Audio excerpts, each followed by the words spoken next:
Bienvenidos a este programa especial sobre el futuro de Internet, sus riesgos y posibilidades.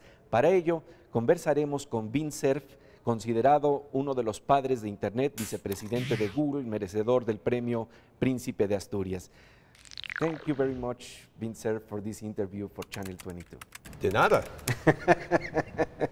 And you're a scientist, but you are also the chief Internet evangelist. And when I hear those words, I see a mixture of religion in some way, but also with science, with Internet. How do you reconcile these two things, and what the evangelist church of Google is all all about? So when people ask me what religion am I tell them I'm geek orthodox. Geek orthodox, nerds like, yes, geek orthodox. So, so what does the evangelist do? Keep in mind that even though we have 1.7 billion people in the world apparently on the internet, we still have about 5 billion more people to put onto it. To so convert. The internet evangelist wants to spread more internet everywhere in the world, so everyone has access to it.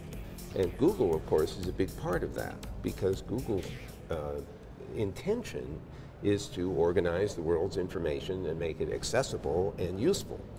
And that's something that the internet can help with. So these two things go together very well. I don't see any conflict at all with the idea of making more internet available so people can use information and especially share information. You have a personal interest in science fiction, and you even participated in a series of TV. You were an actor in that series of that's right. science fiction TV, the Earth Final Conflict, something like that. You also are living science fiction. Well, first of all, that Earth, the Final Conflict was Majel Roddenberry's production, and it was based on some notes that she found from Gene Roddenberry, who, of course, started Star Trek. And the theme of Star Trek was always that the future could be very good. We could learn how to live together and work together. Technology could become our friend and can enable us to do things. So from the point of view of Star Trek and generally science fiction, there are some very positive outcomes that you can achieve with good technology. And so I'm driven in many respects by a belief that good technology and its careful application can make the world better for all of us. So I feel very much like I'm living in that world, especially when I'm working with the Jet Propulsion Laboratory on the interplanetary internet. That's what I wanted to ask you. You're talking about interplanetary internet? That's really living science fiction. It is living science fiction, except at this point it's now engineering. And I can't tell you how satisfying it is to go from something that sounds like science fiction to something that you're simply doing serious engineering about. I mean, you're actually building it. So right now, as we speak, we have 3 nodes of an interplanetary network in operation for test purposes on the surface of the Earth, in the International Space Station, and a spacecraft called Epoxy, which is on its way out to rendezvous with a comet in the year 2011. Those 3 systems are running the interplanetary protocols, and we're doing this to qualify the protocols for use in general purpose manned and robotic missions. So I mean, this is serious engineering now, even though 10 years ago it was just an idea. Wow. And what those exploration will lead you to? Where are you trying to reach with this kind of well, research? as you know, for the last 40 years or so, we, the population of the Earth, have been exploring the solar system by sending robots out to Mars, for example, and to Jupiter and Saturn, and to Mercury and so on. And we've sent men to the moon, and we've put men in orbit around the Earth. So our civilization has been exploring the solar system, and we believe, that my colleagues and I, that we should have better technology for communication so we could launch much more complex missions with multiple spacecraft, with robots cooperating with humans to do exploration on the surface of various planets, sensor networks that are in orbit or maybe on the surface or under the water. So our belief right now is that we can gather a great deal more understanding of the origins of our solar system and in the long term the origins of the universe. These are questions that humans have asked themselves ever since we were human. And the opportunity to help answer those questions is very exciting for someone like me. Let's talk about the new areas that are opening up in Google. In some ways, for example, you have Google Mars, and you have some new projects that are very interesting that are also changing the perception of how we see ourselves and what we can do with information. So there are many things happening all at once here. The Google Earth program is expanding now to include information from other places besides Earth. You mentioned Mars, we have Google Moon, we have Google Sky. We have imagery coming from the various space telescopes and other optical telescopes on Earth. It's all been stitched together so that you can go and look outward into the universe and see the pictures that we've assembled. And for some of them, in the Hubble Space Telescope, you can go out to 14.5 billion light years away, 14.5 billion years ago, to see the early formation of galaxies in the history of our universe.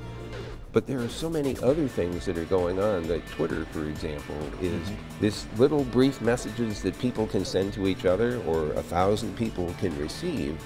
We're starting to see each other in this very tiny kind of detail, little things that are happening to our friends that we might care about. So this density of communication between blogs and email and tweeting on Twitter and Google Wave, which we recently announced is another means of interactive communication, all these things are binding us together as a society in ways that we never could have been linked in the past. Después de un corte volvemos con Vint Cerf, considerado como uno de los padres de Internet, vicepresidente de Google, en esta charla en donde estamos tocando el tema del futuro de Internet, sus posibilidades y riesgos.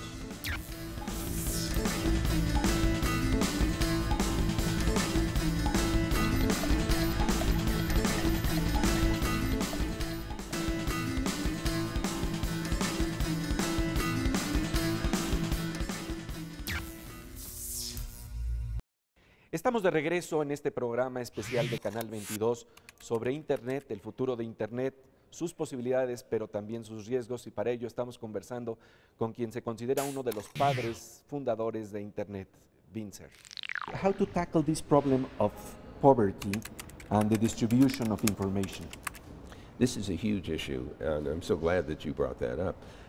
Sometimes you hear the phrase digital divide, and some people have access to digital information and some do not. It's an important problem, but I think it's a problem that's going to solve itself in the following sense. The cost of getting onto the internet is getting cheaper and cheaper.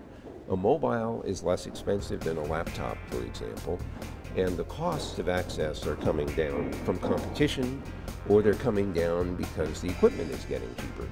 So some of the problem of the digital divide is exactly an economic one. Who can afford to get access to that information? So we're seeing that digital divide beginning to be bridged because of the economics. I think the other thing that's helping is a recognition by governments that internet and the World Wide Web are important things for people to have available because it creates opportunities for increased wealth generation, and GDP growth. And so I think those two things are going to help solve the digital divide problem. Then you make information publicly available. What's a library for? You should be able to go into the library, get access to books and to the internet. In other public places, in airports, for example, I see internet being made available. So we want that to be a policy that governments adopt, which is to make sure that all citizens should have access to information as equally as possible. And we are talking about the possibilities, the great hopes that are there, but I would like to ask you about your nightmares on this. So there are some nightmares. Every technology of this power has the possibility to be abused, and it is.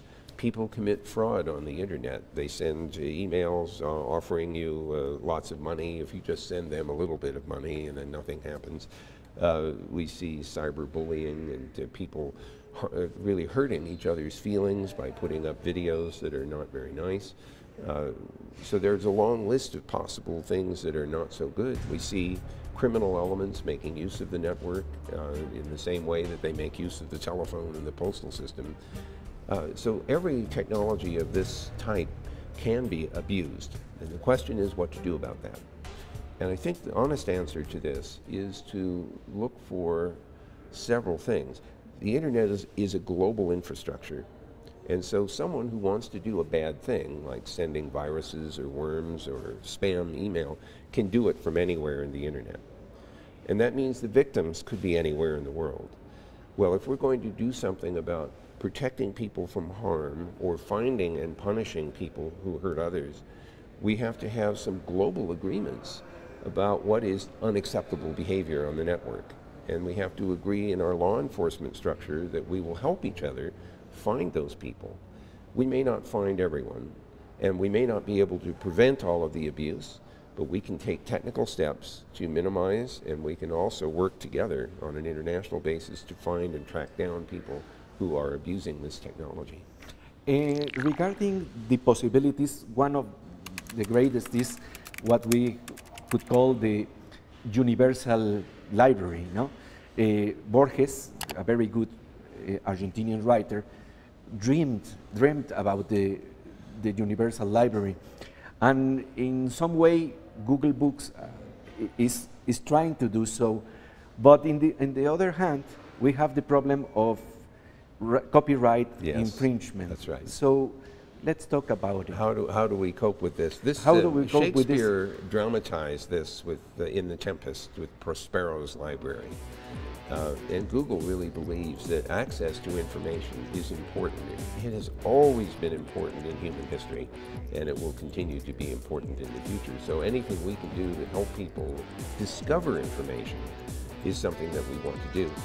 I would distinguish between discovery and getting all of the information itself. So if I have a book and I have an index of the book, and I can help you discover that that book has information that you want, even if I can't give you a copy of the book, I can tell you it exists. And then you have to find out, where do I get it, from Amazon or the library or the local bookstore. The World Wide Web, to come to your question of copyright, the World Wide Web works in a very interesting way. You use a browser to get to the World Wide Web.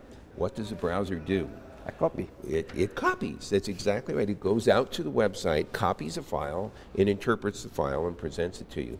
So this World Wide Web is a giant copying engine, and it comes right into conflict with the basic idea of copyright, which is that you're not allowed to copy this book because it's mine and I have control. So we are going to have to work together, the scientists, the engineers, and the legal teams, to find a way to adapt our thinking about copyright so that we find a way to reward the creators of intellectual property in a way that still takes advantage of this incredible economics of digital information. I think that's doable. I think it's possible. Google Books is part of the solution to that problem. But many people who produce intellectual property do it because they want to share their information. And so if you're familiar, or maybe your viewers are familiar with something called Creative Commons, it's a broader view of copyright than the traditional narrow one. And it says to the creators of intellectual property, you actually have many choices about how you're going to share your information. Sometimes you could be compensated for that. Maybe you don't want to be. Maybe you want people to reproduce your information, just give you credit for that. So there's a wide range available, and that's the kind of thing we have to start thinking about, how to reward the creators of intellectual property. Sometimes that doesn't necessarily mean money. Volvemos enseguida a este programa especial de Canal 22 sobre el futuro de Internet, sus riesgos y posibilidades. Estamos conversando con Vint Cerf, vicepresidente de Google.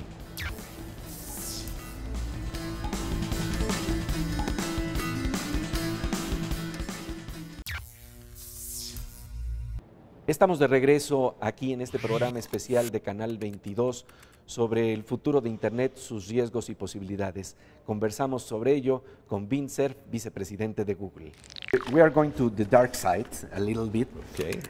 And one problem is the practice of self-censorship. And that was a big problem when you did that in China, to enter to the big market of China. And then is where you begin to think, oh, okay, we can have our copyrights from the books that we write, but when there is this opportunity of business, then we have the problem that you could allow self-censorship in order to enter into a market. Okay, so this is interesting. We debated in Google for over a year about whether we should enter into the Chinese market, given that we knew that the Chinese government would say, well, there are certain responses to the search that we don't want you to show our Chinese citizens. But so there was a big ethical debate about this at Google. And we ultimately decided that if we were in that market, we would be providing the Chinese citizens with more information than they ever had before, even though we had to filter some of it out. I don't know how much is filtered out, but as far as I can tell, it's a very tiny amount, way under 1%. Second, the Chinese government agreed that we could tell the citizens that if we blocked a response, we could tell them, we didn't give you this answer because we think the Chinese government doesn't want you to see it. They actually allow us to do that, to say that. That was pretty amazing. And then from the purely business point of view, it's 1/5 of the world's population. It would be kind of silly from the business perspective to simply ignore that possibility. So we entered into that market, given this balance. One thing I kind of hope for, though, is that as the internet expands in China, and I should tell you, there are more Chinese on the internet than any other group in the world. There's 340 million Chinese are online. There's only 250 million in North America. So, I mean, already the Chinese are past everyone. I think that the more internet there is out there, the more comfortable the government is likely to be with this freedom of exchange of information, simply because they will discover it isn't as harmful as they fear. It's kind of like the Grand Canyon. 100 million years ago, it was just a plain with a little river winding on it. And then 100 million years goes by, and you see this erosion of the land until you see a magnificent vista.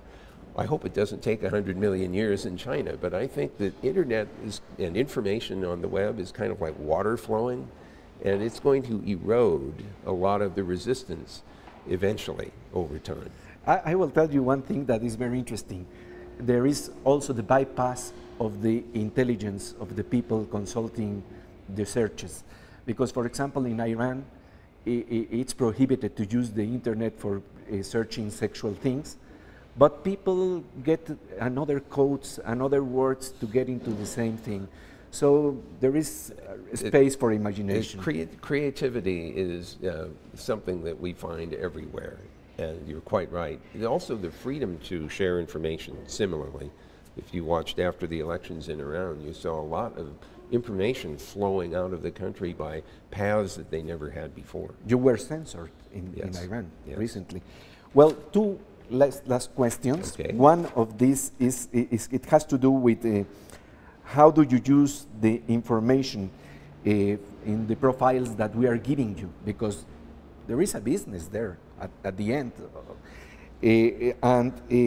There was one research that tells that Yahoo and Google, each one, gathers an average of 2,500 tracking clues of the words we are using. And I understand that you don't use the individual profile, that you don't identify which person is having which kind of searches. That's right. But you have a profile of desires. Yes. To make an ad. Yes. Or because that's the business at the end of the That's right. of the game. And I know that now it's in good hands, but having this kind of information about each of us is really dangerous because we don't know who is going to be in charge in the future of a company like yours. Many people are quite concerned about that, and we are too. We know that the reason we're successful right now is that people trust us not to abuse this information that we are collecting. We actually don't know who anyone is. We don't really care. We only care about the patterns of behavior that they show. And so we want to match up the advertising with the patterns that we see, but we don't care about you as an individual. We just care about you as a pattern. We go to some length to protect the information. We erase information about the IP addresses after 18 months. It's made anonymous. So we are working very hard to protect privacy, and we are trying to explain to everyone what information we collect, what we do with it, how you can control what we keep, and how you can stop us from collecting some kinds of data. So that's something we all recognize has to be protected. Okay. Let's go to the field of all possibilities, back to the field of all possibilities. And when you're thinking on the internet, maybe you have a crazy idea that is not feasible today, but you are dreaming about it. What is that idea? A very crazy idea that you would like to see in the internet? Well, the thing that I really would love to see is that we can make quantum communication actually work the way we would like it to work. This means that we could communicate in real time over interplanetary and even interstellar distances and instantaneously. Right now, it's not possible, and it may never be possible, but if we could make it work, we could make some things happen in this exploration of the solar system and the galaxy actually work beautifully, and I would love if that actually came out right. And finally, you are a lover of science fiction books. Yes. Please share with us one of the images or anecdotes of those books that are with you and are guiding your thinking until this day. I think probably the most powerful series that I ever read was called the Foundation series by Isaac Asimov. It started out with Foundation and Empire, Second Foundation, a trilogy. But then he took his robot series and he blended it together with the Foundation series, and there are several other books along those lines. This is the most evocative and powerful future that I can think of, where we have harnessed the power of robots, we have understood our societal history and modeled it so well that we can make projections about what things could happen in the future and maybe defend against the bad things by making adjustments. That series of novels for me has been the high point of reading and thinking, and it still excites me today. Vint, thank you very much for this interview in which we could see not just a lover of science fiction, but a people that is living science fiction. Thank you very much. Thank you very much. That. Todos hacemos nuestras búsquedas en Google, todos sabemos lo que quiere decir encontrar la información rápidamente en Internet. Esperamos que este programa especial de Canal 22 haya dado luces sobre el futuro de Internet, sus riesgos, ciertamente, como acabamos de ver, pero también sus posibilidades. Muchas gracias por su atención.